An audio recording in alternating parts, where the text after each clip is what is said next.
Da da da da da da.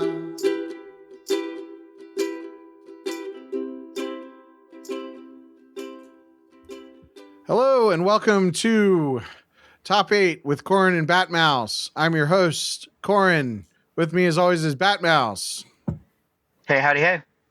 And we got special guest, the advocate himself, Scott Lingrell. Thank you for having me. And I forget if we've given you a trivia title. Have you done trivia before? Yes, I think I have. Okay. Maybe once. I don't know. I'm going to dub you the commissioner of trivia because I've been listening to a podcast where they call somebody the commissioner. So you are the commissioner of trivia. As long as we don't step on any toes, especially Greg Zinn's, because he's the overlord of trivia or whatever. Yeah, I forget what you call him. He's the grand master of trivia. He's the grand master of trivia. Yeah, because Taco Bill was the master of trivia, and Greg is the grand master of trivia.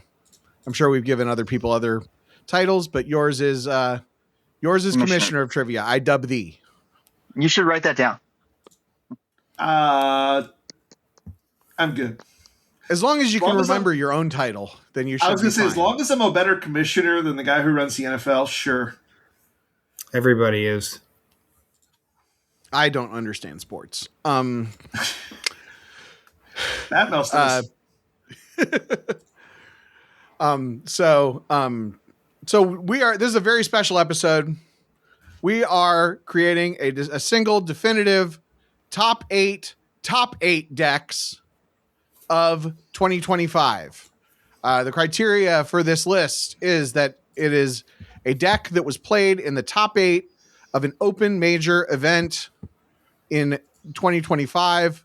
The eligible events are the Las Vegas Grand Prix, Morristown Melee, the 9th annual GEMPC, the U.S. National Championship, the European Championship, although they only cut to a top 4, so only the top 4 are eligible, the World Championship in Seattle, and the OCS playoffs from the quarterfinals on, because that would be the top 8 of the OCS. We're talking day. These are the decks that were played in the top 8. So for the most part, that means day 2 lists. We'll explain the needlessly complicated rules as we go. But if you've never listened to the show before, listen to all the other episodes first. Dan, I will pass the baton over to you. So again, I will be heading off the trivia. We have 5 questions for today. The rules are as follows: the person who completes trivia at the number 1, whoever gets the most points gets to pick what position they are. Second, obviously, gets to pick second. Third picks third. Do we have Batmouse? What are those positions again? So first gets person A gets player A gets 1, Thank you, Batmouse. 4, and the shield. Player B gets pick 2, 5, and 7, and player C gets pick 3, 6, and 8. Okay. So Wait a second. Hold on. That's not right. That is right. We usually do 3, 5, and 7, and then 2, 6, and 8 for B and C. So player B gets pick number 2. He would get pick number 5 and pick number 7 because player C starts the list at pick 8. Then player B gets their next pick, and then it goes back to player C. Right, but you have the 2. No, we've always done it 3, 5, 7, and 2, 6, and 8. I am sure of that. So that because player C getting to pick number 2. Yeah, because player C has the lower 2 picks, and then they get a higher, their last pick is higher, and then player B is the more is like the middle. They have more power over the middle of the list. Sure, let's flip that then. Yeah, that's correct. I'm 100% sure that's correct. Yeah. It's been a minute since We've changed it. We've changed it. We've changed it every episode. So player C is at 2, 6, 8. Player C is 2, 6, and 8. Yeah, and player B is 3, 5, and 7. Yes, that's right. Sure. And then of course there's the defensive shield, which is going to be in the theming of the top 8. What do you not expect in the top 8? An upset. You think that one guy is going to be on the top 8 and somebody else ends up there. If somebody uses, whoever has the defensive shield can use the top 8, or can cause an upset, which forces that player to choose a different player in a different deck from the same event. And then each player has 2 senses, which you can use to veto a pick, and 1 alter cancels sense. Sense also can cancel an alter, but of course a sense cannot cancel a sense. Right. I think that's all the rules, and we'll just go with it. If hopefully we remember them as we go, and hopefully we remember them as we go. We got Of course. this. I'll give it back to you, Dan. Sorry, I keep interrupting. Oh, no, I was going to say, so again, we have 5 questions. We're going to do round robin on the answers. That way, everybody gets a fair choice on them. We do have a tiebreaker question just in case. If there is a tie, this one is going to be the tiebreaker. I might just do and say we have 6 questions because I feel like giving it. But let's get into our first question of the night, if you guys are ready. Yep. Okay, so our first question, again, all these are based on top 8 decks in all the majors, OCS, Eurovent, so plethora of information. First question. Which of the following decks was not, keyword NOT, played in the top 8 at the 2025 U.S. Nationals in Columbus, Ohio? ISB, Watto, Imperial Entanglements, or Dark Side Senate? I know that, you know what? Just for our viewers at home, I'll read off the actual names of the objectives. So it was ISB operations, no money, no parts, no deal, Imperial Entanglements, or Senate is... My lord, is this legal? Yes, my lord, is this legal? Scott, as the guest, you have the opportunity of going first. Yeah, I'm going to go with, because, it's interesting going through all the decks. I think all of those decks were in the top 8s, but I just don't remember when exactly. I'm going to go with Senate. No. Yeah, I'm going to say My Lord, Is This Legal was not in Nationals in Columbus. In the top 8, correct? Yes. Okay. Kendall, you will get the option of going second. Okay, so I'm here. I'm going to call my shot here because I think Scott's right. I'm pretty sure that Brian Fred and/or Matt Scott played Senate at Nationals day 1, but did not play them day 2. I believe, and I'm pretty sure it was Benji Chu played Watto on day 2, and the other ones. ISB was the guy that I played twice on day 1, whose name I can't remember. Joe and Warby. What was the other one? Imperial Entanglements. Imperial Entanglements was Andrew Moss. Yep. So. Okay, so you're saying also Dark Side Senate, correct? Yeah. Dark Side Senate, Okay. yeah. Mr. Mouse. Dark Side Senate was not played. Okay, so congratulations to all 3 of you. Dark Side Senate was the correct choice. Each of you have a point. Nice. All right. All we need I to don't do is get have one. the national championship in Columbus, Ohio for me to pay attention to it. I don't get 1.13 or 1.1 points. I would say, Kendall, I might give you an extra point because you did call your shot and 100% correctly point out who played what. So that's impressive. But we'll move on. Just keep it. Don't give me the extra point in the trivia. Just keep it for who wins the episode at the end. Also, that's going to be the only question I get right. So, Well, I have faith in you. Question number 2. How many first order reigns were played in the 2025 World Championships in Seattle in the top 8? Kendall, World Championship. You get to go first, me sir. first, because I called my shot. Yeah. More pressure on you. This is day 2 or just in the top 8 of day 1? Only the top 8. Yeah, only in day 2. Well, I know that it's no more than 7. So I'm gonna say 3. Okay. Batmouse, you get to go next. No cheating. I think there was 5. Okay, so we have 3, 5. Scott, you're get the last one.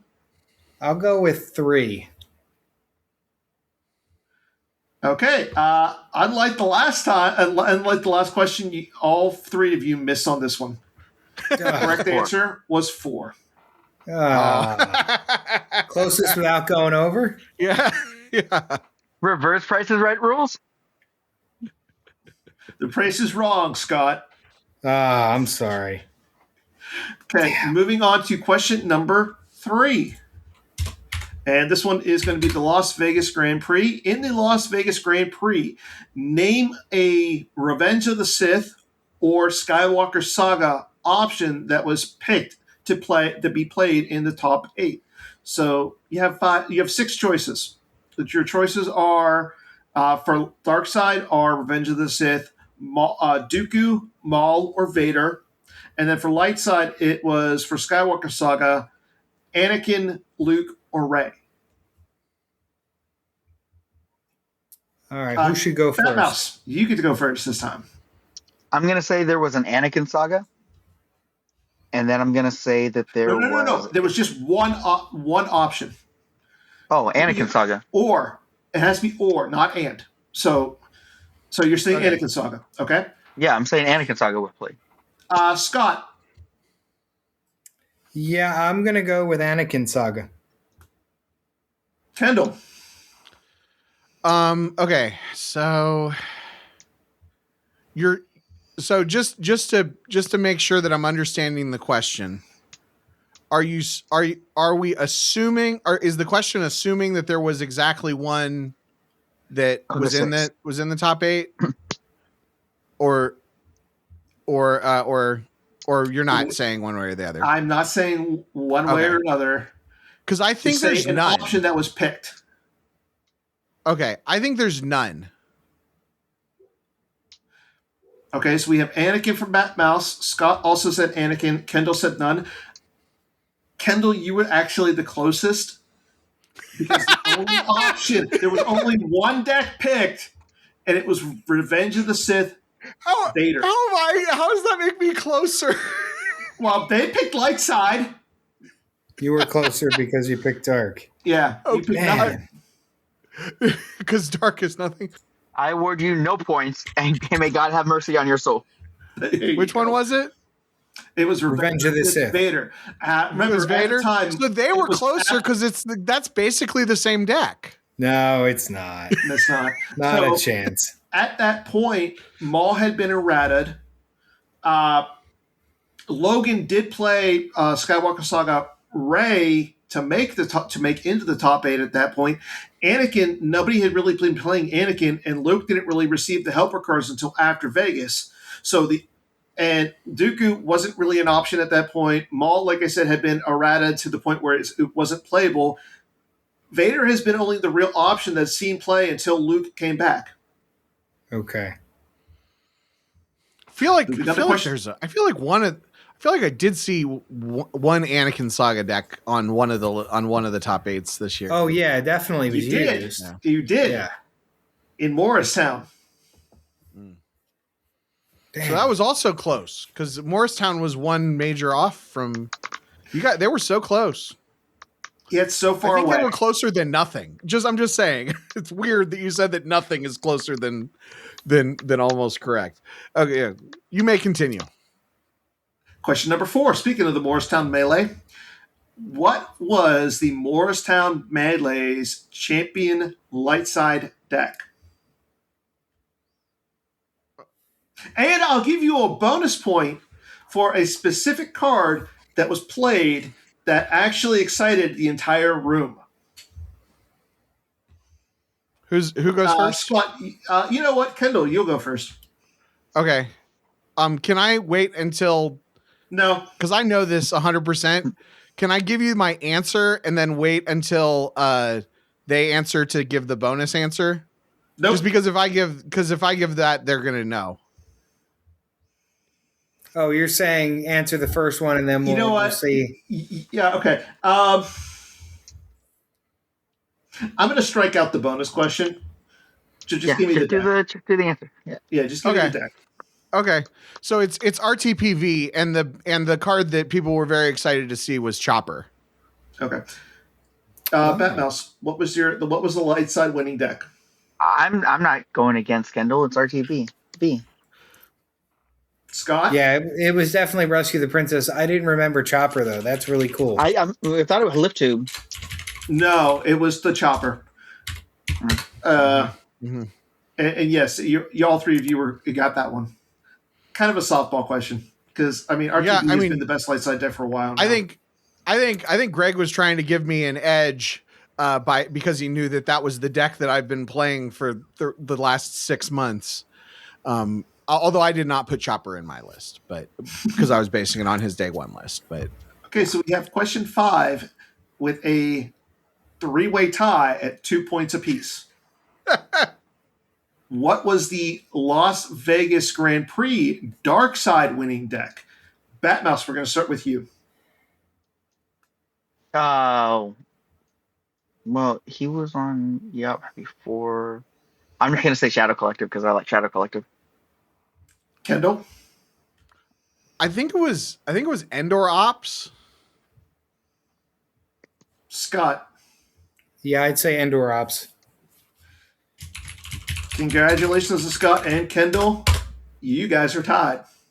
Haha, I don't have to do the tiebreaker. This strategy, boys. This never happens. I haven't been in not last place since like it's a Christmas miracle. Episode 2. Yeah, right. Okay, are you guys ready for the tiebreaker? I'm ready. Out of all the majors, how many people made a top 8 for the first time this year? And to break the tie, it's whoever's the closest.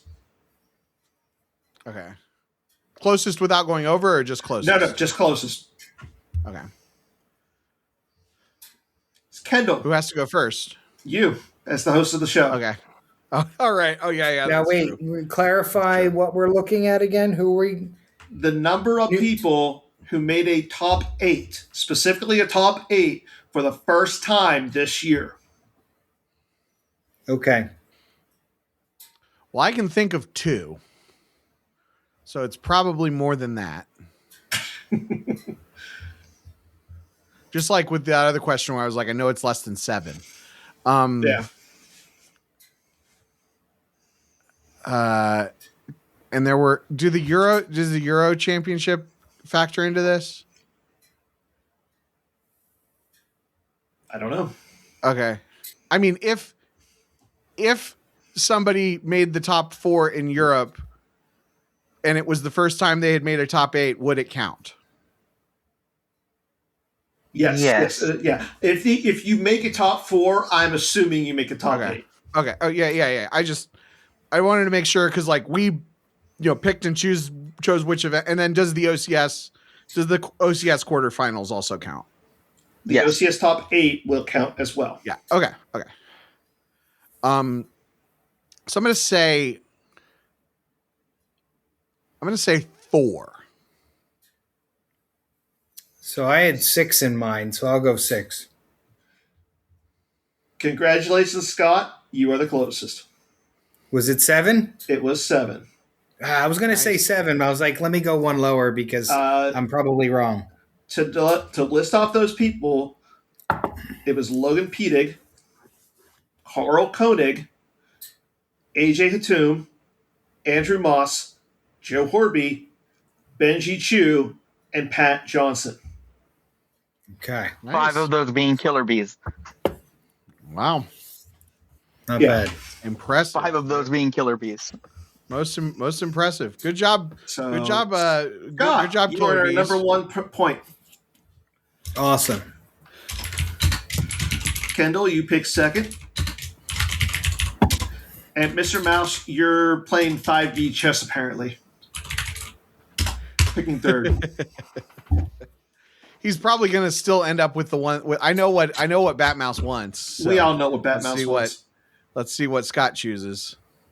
For the 8th place, right? Yeah, Yep. yeah. So yeah, A gets 1, 4 in the shield. B gets 3, 5, and 7, and C gets 2, 6, and 8. So I'm going to go with 8th. I'm going to go with Patrick Choppy. No, from, sorry. So wait. you want to? Sorry, you're picking which player you are right now. Oh, Do you 8. I'm going to do the 8. Okay, so 2, 6, and 8. Okay. Yes. So that's Okay. me. Haha, you got that's what Batmouse wanted. Player C. That's the one I want. You pick player C. Yep. Okay. I'm gonna be then I'll be player A. That's a fun one. I got to pick number 1. Oh. That's all that matters. So Scott's That C, leaves- Kendall's A, Batmouse is obviously B. Yep. Okay. And then before we get started, let me just run to the restroom real fast. Yeah. I had 5 pounds of coffee for Christmas this year, so sometimes you got to use the restroom. All right, let's go. So I'll go with my 8, right? So I think Yep. it's Patrick Choppy's Diplo. He's a European top 4. He's been very successful with that deck, and I think it's a really good, well-balanced deck. And I think it's absolutely a really good deck. And that's from the Euro Championships? Yeah. He's been very I'm gonna successful with it. compile the list over here. There you go. And it's yeah. I think his last name is spelled CSAPI. Right. Yeah, That's what really I good have. guy. Yeah. Looks like a Diplo list. Yeah. But like And it unique does. things that he puts in there, like Lost in the Wilderness, Jedi Mind Trick ×2, just things that people don't expect. And it's even the Tidarium with Captain Han, the General Solo, is something that really can throw people off. Nobody plays that in that deck. Cool. Yeah. All right. That's an interesting choice. We made it pretty clear that you can go by any criteria you want on this list, even more so than usual. So yeah, I like seeing European representation. I hoped that someone that wasn't me would pick one because I have an anti-European bias because I don't travel, I don't fly very much. So yeah.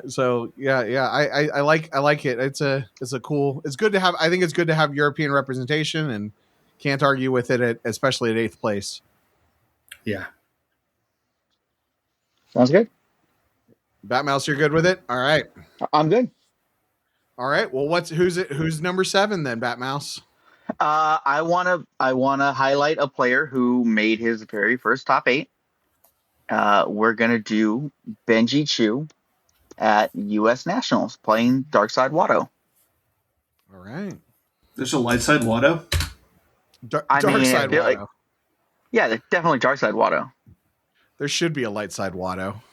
No. See, I'm there's just- torn because I love his first order deck with the 5 Just as Soon Kiss a Wookiees too. Mm-hmm. Well, you could always sense You it. could always sense it. sense. I mean, but the thing is, there's probably better first order decks out there. So I think Watto was a unique deck that didn't make it. I don't think that was the only top 8 in that for Watto, I think. Yeah, I mean, I start Watto is a deck that I started playing. Now you make me want to build a design, like Dream Card design a light side Watto deck that like it's about like Anakin moving from Mos Espa to the other side of Mos Eisley to get Like to, if you were and like, then but he couldn't do it out in the open. He'd have to take like a hidden path or something. Unless there was a sandstorm. yeah, something like that. Yeah. Oh, would that also start the pod racers? Yeah. Just so What? thematic. I'm thinking this is like an episode 2 Watto. So like he goes to the Mars Moisture Farm. He you know, Sell some slaves. yeah, has to rescue his mother from He's got the to. Tusken Raiders. You've got to kill 5 Tusken Raiders and their children to And their flip. children. Well, not just the children, the women. Not just women. the men, but the women and the children. Yes. Yeah. At least that wasn't recorded. We don't know Obi-Wan finding that. Yeah. Yeah, the Watto deck, that's a really good deck. Yeah, projective telepathy. Both decks, the first 2 decks, both have projective telepathy and the other card, the mirror. Mm-hmm. Jedi mind trick. Yeah. Oh, he played the dark path. Oh, interesting. Oh, For yeah. activation. Mm-hmm. All right. Well, I guess we can. Yeah, and I mean, cool to have somebody as young as Benji, as prominent as he is in the game. You know, it's cool seeing the next generation. You know, and all that stuff. Yeah, Apollo's also a great player. And it's just it's always fun seeing them at events. And seeing them develop as players. So yeah, I think For sure. And again, both of these picks are like, I like them so much because they weren't on my list because I didn't feel like equipped to like pick a European or pick a Benji. But like, I'm glad they're there. So now we can get them out of the way and we can get into the real picks. So, Wow. Wow. We've checked off the required sections of the list, you know, or whatever. Anyway, so number 6, Scott. I'm going to go with Jeff Levine's Quiet Mining Colony. From which event? I think that was it Vegas. was Vegas. I think it's pretty much the only QMC that I believe was played in the top. For the year. Yeah, but it's a really good deck. I'm looking at it right now. QMC just it's. I'm personally biased. I love QMC too. And the problem for me with QMC is I'll sit there and I'll be like, oh, I have to make this choice, but I obviously need to make this choice first. It just stacks up, and sometimes it can just be like it can just be overwhelming because of how many choices you have to make correctly in a row to make the deck work. I don't really like QMC. That's fine. We can get rid of it. That's You why can you sense it. have options. Yeah. Tomato, See, tomato. I don't really like QMC, and I also don't really think anything about this list screams 2025. So I am going to sense it. Okay. I'm going to allow that sense. I am not going to alter. All right. Scott, are you going to alter it? Yeah, no, I'll allow it. I just want to, Okay. hey, as long as Jeff knows I said his name when he watches this, he'll know that I was there for him. No, yeah, nothing personal. I just, I don't quite think this is the top 8. Okay. So, yeah, go, no all right, problem. What's your new pick?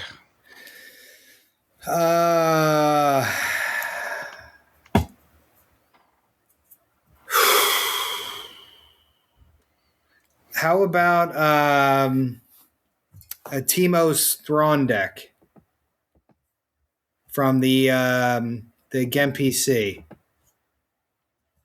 Timo's Thrawn deck. MPC.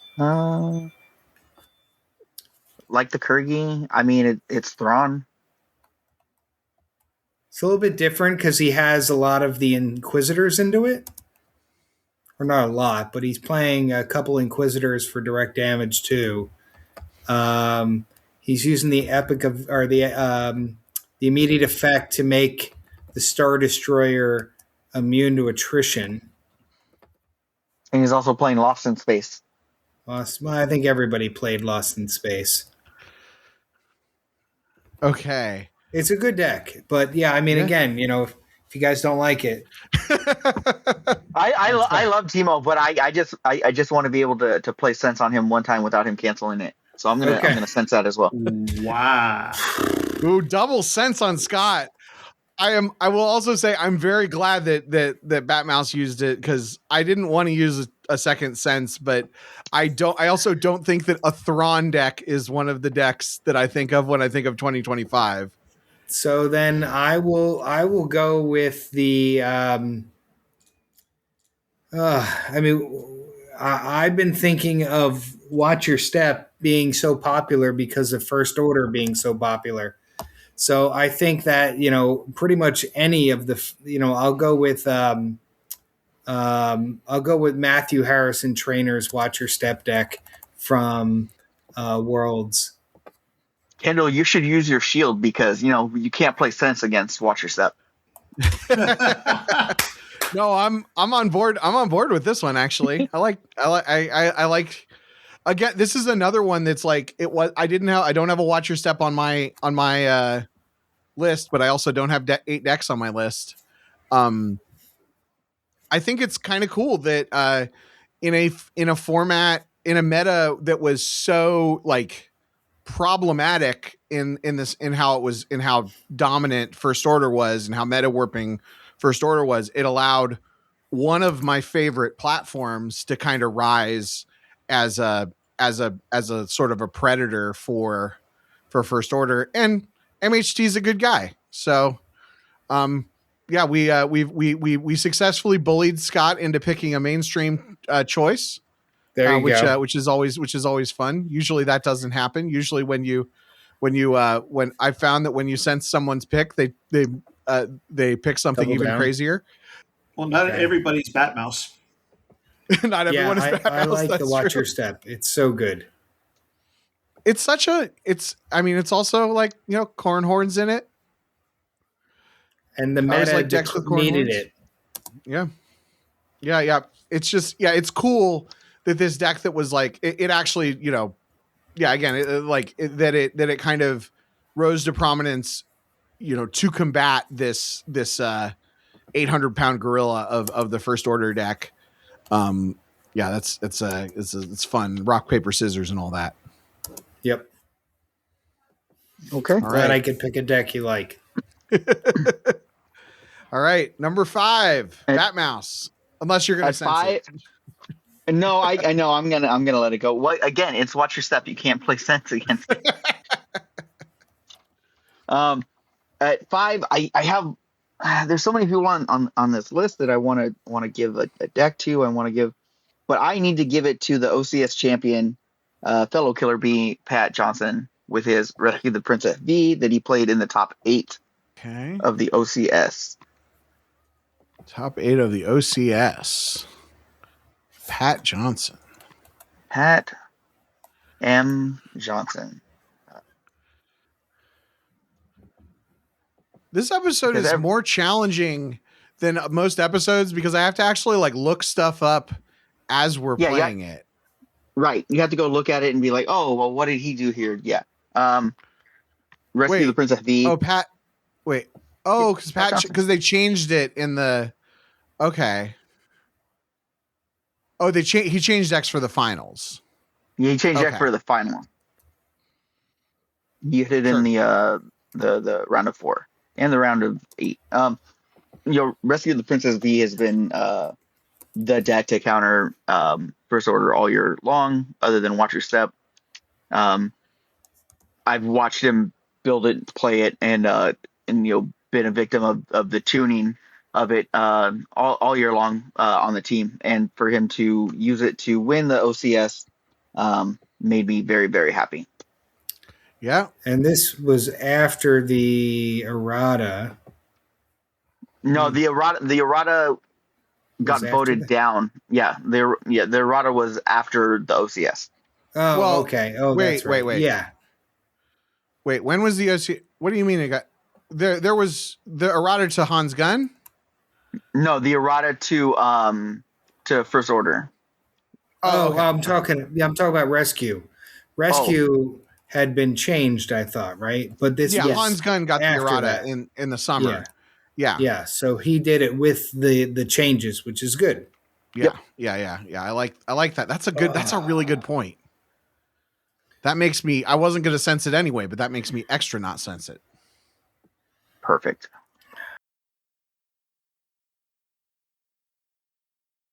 Five slight weapons malfunctions. Huh. Okay, so this is tough because I only get 2 picks, you guys.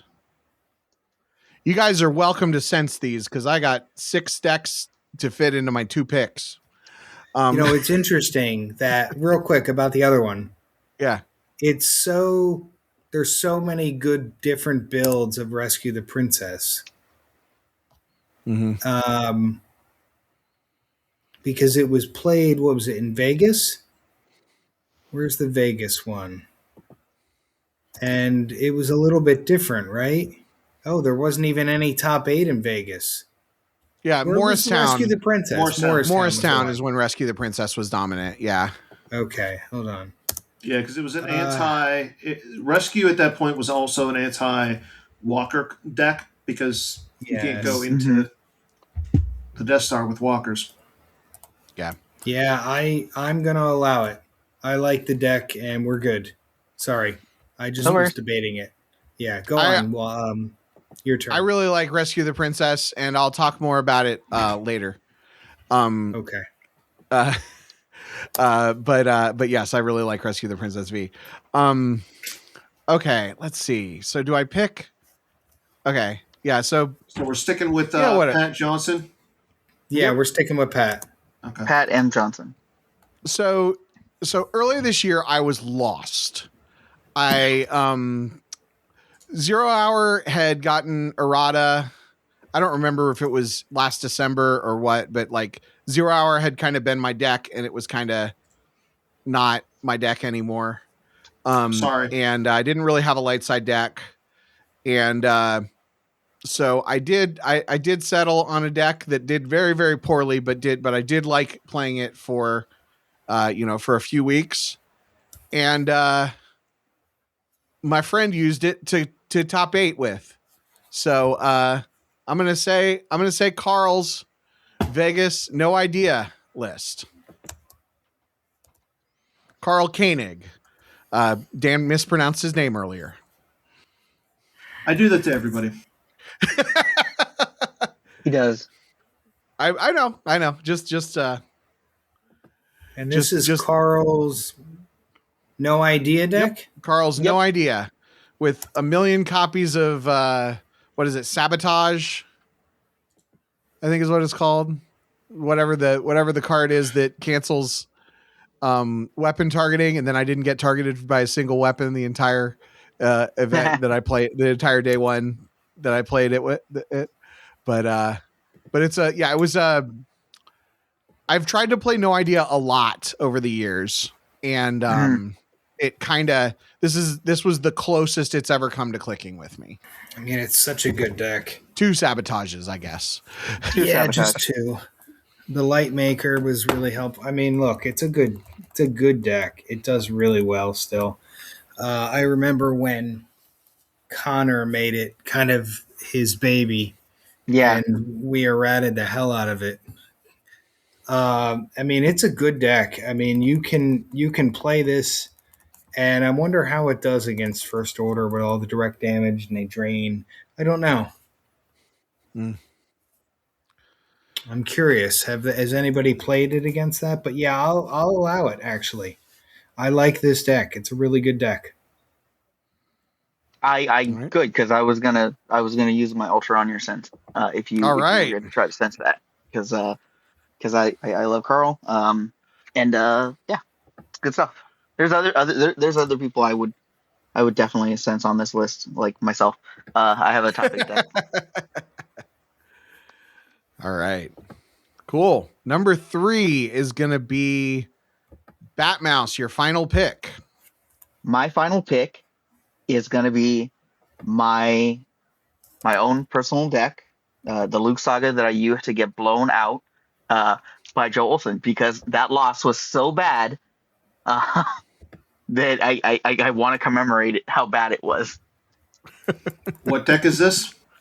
This is uh, my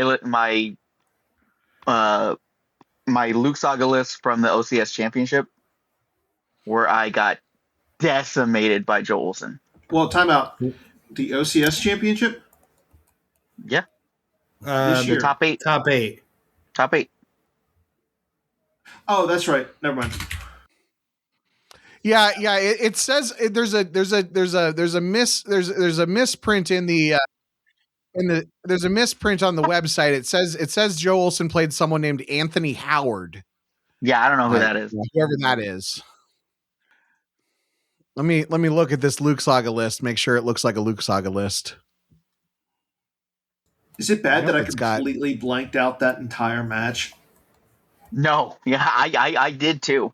It was a very bad match. It was such an epic failure that I feel like it should be commemorated.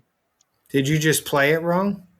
Yeah, what happened is I wound up stranding myself, and leaving myself open to a beatdown, and then I got murdered.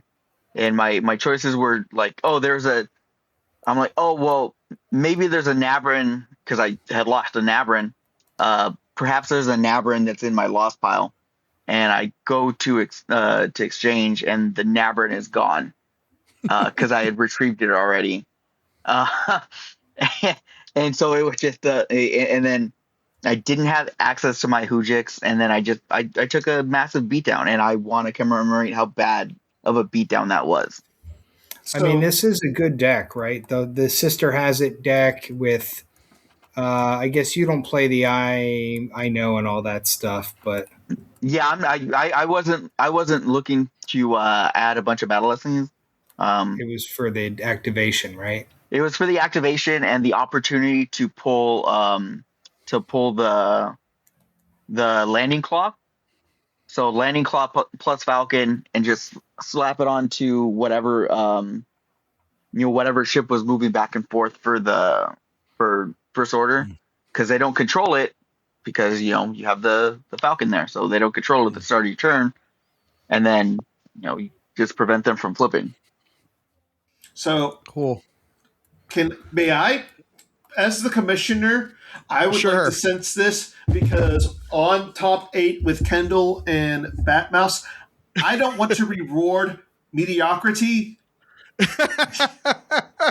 Okay. Luckily, you're the commissioner and you don't have any real power. All right, I'll sense it. Sorry. Oh, Thank you, Scott. I'm gonna alter and then make Kendall burn his other sense. No, I'm fine with it. I'm gonna alter Scott's sense. I will say I will have my say here and say that there needs to be a Luke Saga on this list. We're at number 3. Luke But Saga there's was so many better ones, including the first-time world champion who played it in the top 8 at Worlds. but see, there's only 2 more choices. There's only a number 2 and a number 1 after this, and I get to choose number 1, and this isn't my number 1. So I understand that, unless okay, so yeah, Rewarding and there needs to be a Luke mediocrity Saga for on this Batmouse. list, and if we choose and if Batmouse isn't going to choose another Luke Saga, he's going to choose like friggin' Imperial Entanglements or something. I mean, but that's Not that would be a bad choice, but he's not going to choose Luke Saga. He's going to choose choose like Batmall. He's gonna find some technicality. Mind What You Have Learned or something. But yeah. Well, Mind What You Have Learned should probably be on this list Mind too. What You've Learned to be fair, was a really good deck. I mean, that's guy named Matt Scott won the U.S. Nationals with it. Yep. So that's what's Scott uses a sense. I altered it. Okay. Yeah. Wait, does Scott want to use a second sense? It again? Scott, do I have sense it again? I'll sense it again. Okay, I'll alter it. And then Kendall will alter it. Kendall, don't alter it. He did. Already done. And listen, it's not that I don't like you, Anthony. No, I know. I just, I think there are better choices for Luke Saga. I don't want to. You talking about how you got to beat up? I don't want. But it is what it is. I'll also say that like Landing Claw is one of these cards that like I've never played in a deck in my life, and is the most non-Kendall card ever. Yes, because you're not a bad player. And Batmouse just convinced me to try playing it. So there's an effect that says blow up your Landing Claw. Got to get to it. Yeah, I mean, that actually is a very Kendall. I play a lot. I also play. There's also an effect that hurts that cancels like half my deck in Rescue the Princess, but you got to get to it. Yeah. And you got to find the answer. And if it buys you 2 more turns, it buys you 2 more turns. I think if Batmouse, unless Batmouse senses himself, I think we are. Batmouse makes no sense. Also, you know what? This is top 8 with Corran and Batmouse. If Corran or Batmouse made a top 8, then probably the top eight decks with Corran and Batmouse top 8 should probably be on the list. I don't think what I said just made sense. So I would say that the top 8, the Batmouse deck that top 8'd should be in the top 8 decks of top 8 with Corran and Batmouse of 2025. There, I think I said that right. I endorse that. I can't even at this point. All right, Scott, you're up. So I think when we think of the decks that did well this year, I guess because he chose that, I will say I'm going to go with, where is it? Hold on. Let me find it again. Does it start with an S? I'll go with Matt Scott's Mind What You've Learned. I think there were a couple different builds, but I think that deck did very, very well. And I'll pick that as the top 2 deck of the year. That's Nationals, right? Yes. I'm on board with that. I wanted Matt Scott on the list. I'm really happy to see him win.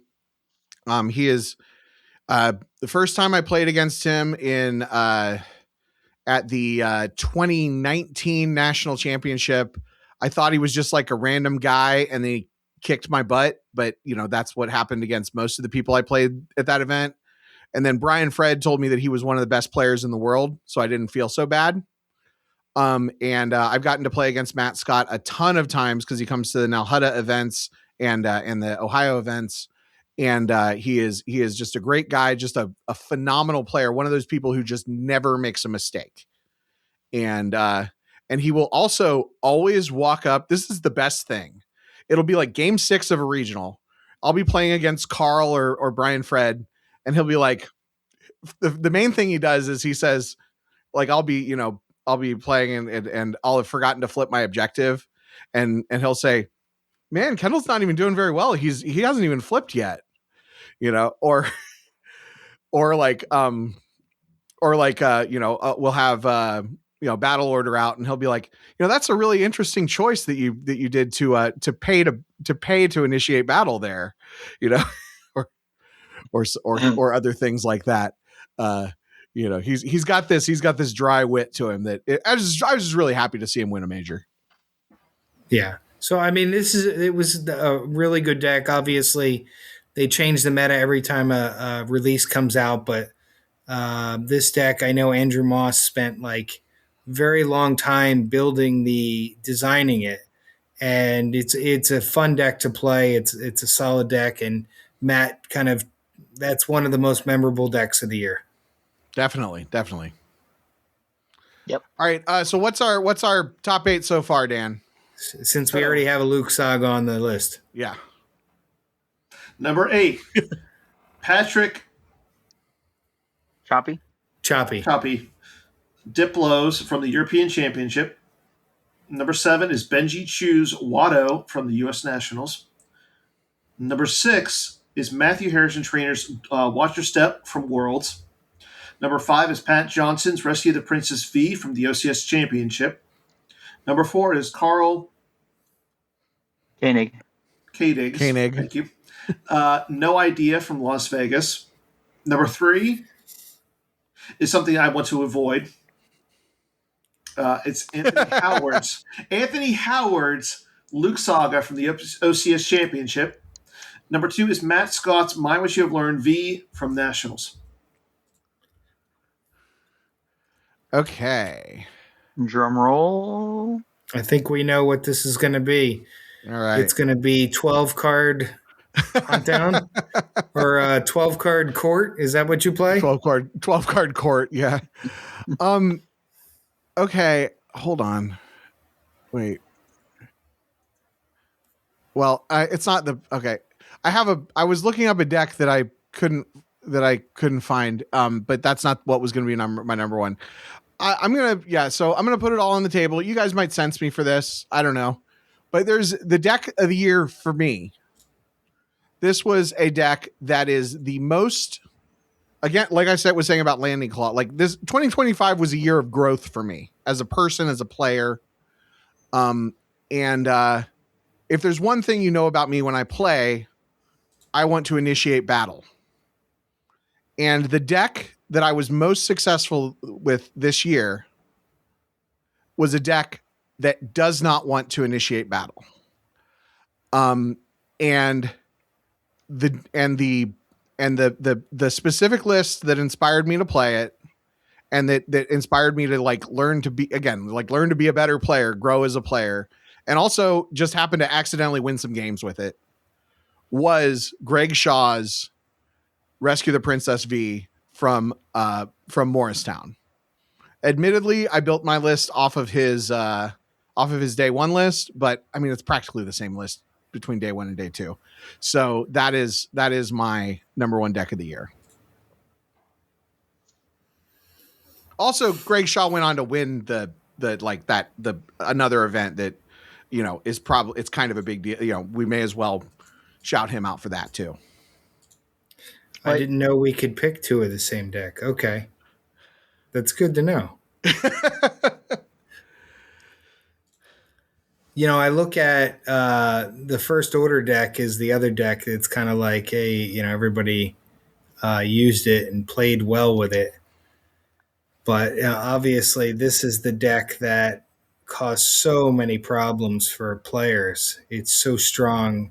You don't want to battle. You're right. You avoid it. And Greg, I think, beat me in a game with it where I don't think we battled once, but he's sorry about the mess and shot and control phased and the trooper interrupt that makes you fire a weapon, all that stuff.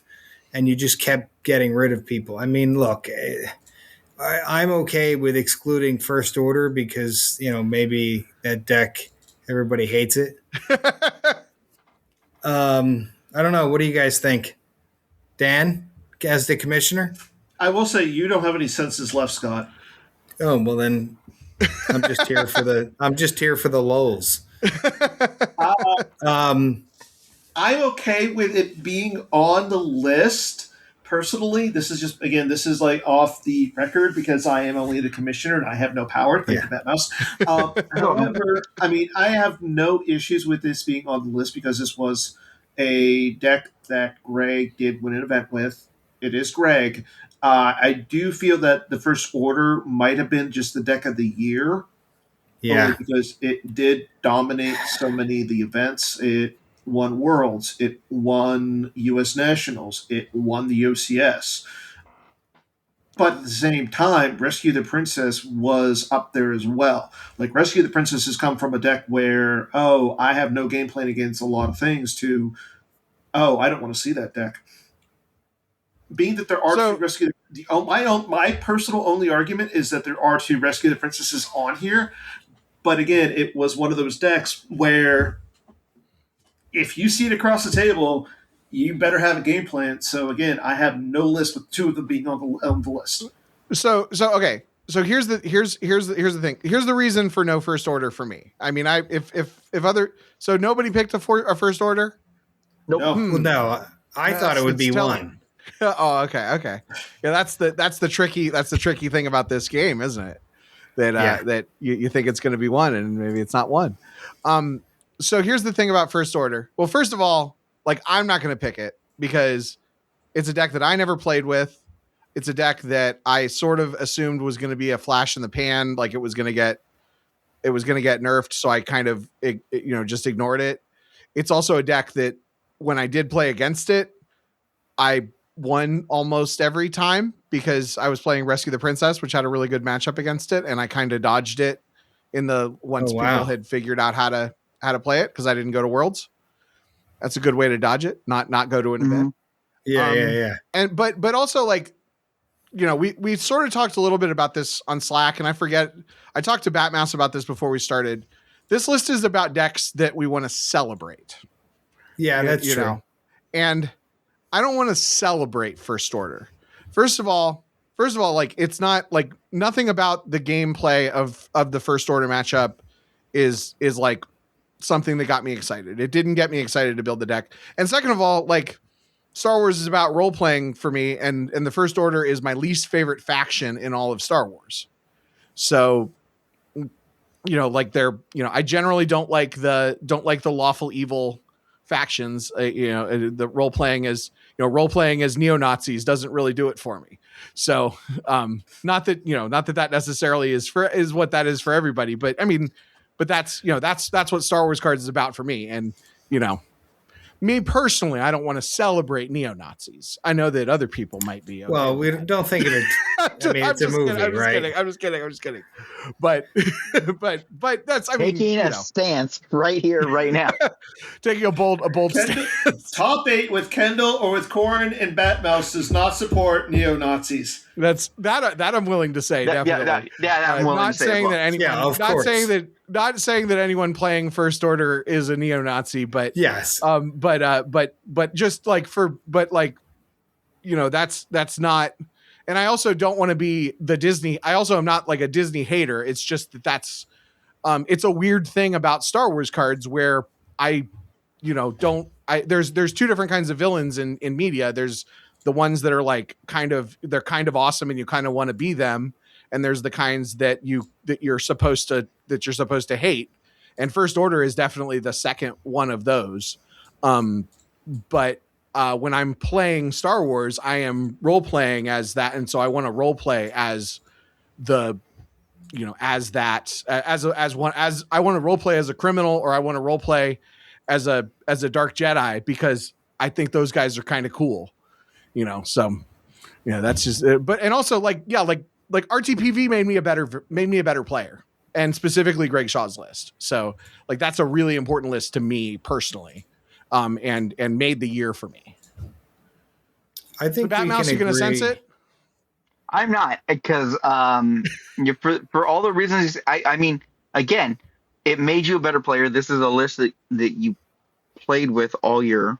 I'm not going to sense that. That's Here's what I'll say. It was the deck of the year. I think we can agree. Let me rephrase that. It was the deck that a lot of people were playing. And throughout the entire year, and it was they're both horrific to play against, in my opinion, because it's just because of the ability for them to avoid the battles and shoot everybody in the control phase in that deck. But I think that it was more interactive than the First Order, in the sense of the First Order is going to use Overwhelmed and Lateral Damage and Gravity Shadow to stop and make your life a living hell. At least with this deck, there are more mainstream counters to kind of help you against it, right? And it's a more enjoyable deck to play against, I think, than First Order. I can't do anything about it, so. And there are, I will say, like, there are, 8 phases in a turn. And this is a deck, this is the first deck that, me personally, this is the first deck that I've ever played that I enjoyed that was not defined by the battle phase. Old Allies is a deck that I hate, and it's defined by not the battle phase. Ral Ops V before it was blanked was sort of defined not by the battle phase. This one, I don't know. I really like it. Yeah. So I guess we're locked in. Yeah, we're locked in. All right, Dan, take it away. What's our top 8? So to rehash our top 8, in number 8, Patrick Choppies, Diplo from the European Championship. Number 7 was Benji Chu's Watto from the U.S. Nationals. Number 6 was Matt Harrison Trainer's Watch Your Step from the Worlds. Number 5 was Pat Johnson Rescues the Princess V from the OCS Championship. Number 4 was Carl Koenig. No Idea from Las Vegas. Number 3 was Anthony Howard Skywalker Saga from the OCS. Number 2 was Matt Scott's Mind What You Have Learned V from the Nationals. And number 1 was Greg Shaw's Rescue the Princess V from Morristown. And that's awesome. One thing I'd like to say is that Rescue the Princess, it was nice to see 2 different complete builds at least. So that's good. All right. Any honorable mentions? Anything that you guys that didn't make the list? Well, First Order is one of them, right? Obviously. I had Greg Shaw's Shadow Collective to win Worlds on my list. I had Horby's ISB, and I had Benji Chu's First Order. Was it? Because this is what I thought you were gonna. I thought I was gonna get Sensed. So I wanted to, as a backup. My backup number 1 was gonna be, even though I don't know anything about the deck, Logan Pedig played an Asteroids deck that people were talking about. Was that a day 1 deck or a day 2? That was a day 1. That was a day 1 deck. Day 1 deck. Yeah. That was a day 1 deck because he knew people were not going to tech for it on day 1. Day 2, he knew there were so many bullets for it. I guess his motto was, if he sits down, he asks his opponent if he has Imperial Decree V in the deck. If they do, he scoops.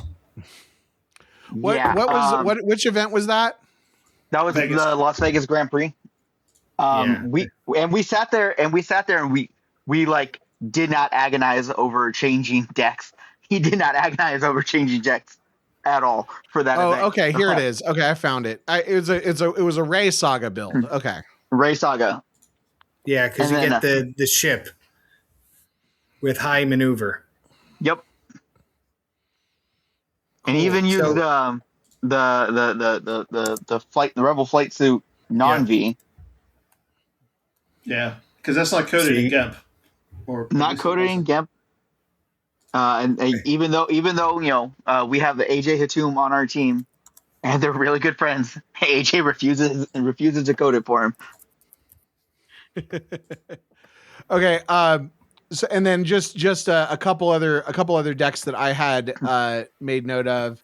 Yeah, my Luke Saga choice was actually Greg Shaw's list that he won Worlds with. And then similar to Carl's No Idea in Vegas, Sam Tashima's Invasion list I really liked and kind of got me through the first quarter of the year. It's in pink sleeves and in a pink deck box over there, and it's sort of it's a solid list for me to learn the platform. And then also I really think Andrew Moss Mind What You've Learned, both of his nationals list, both Mind What You've Learned and Imperial Entanglements, just really cool to see somebody who those two decks are the most Andrew Moss decks, and Yeah, to see I see had him do well with them is really cool. yeah. The Imperial Entanglements was my next one down the line after Shaw. I also, oh, by the way, Rebel Flight Suit non-V is now in GEMP, by the way. All right. Somebody coded it. But yeah, the entanglements. After the errata. Yeah. There were a lot of, there's a lot of cool a lot of cool decks this year. Yeah.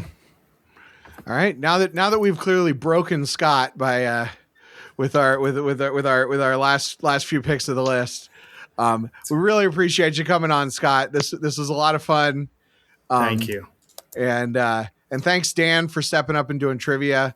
Who wins the episode? Scott, What? like you have to ask. I mean, Scott did win It is trivia. nice. No, it is To a be nice fair. these episodes where there's like a moral victory where one person is clearly like on the side of probably the masses and probably the trivia person, and then the other two people have kind of taken things a little bit off the rails. So The immoral end this time. yeah, I guess we're the evil ones. We're the Lost Boys. No, I thought it was this was a lot of fun. I appreciate you guys having me on again. Can't wait till the next one. Yeah, come Yeah, I'd love to back have you on, anytime. Come back next year for the 2026 top eights of 2026. Absolutely. And Dan, I'm sorry I let them down. I let you down. I ran out of senses. They kept altering my stuff. You did not let me down in the least bit. Thanks for being there for me. And this was I a lot only of fun. I only used 1 sense, and I didn't use my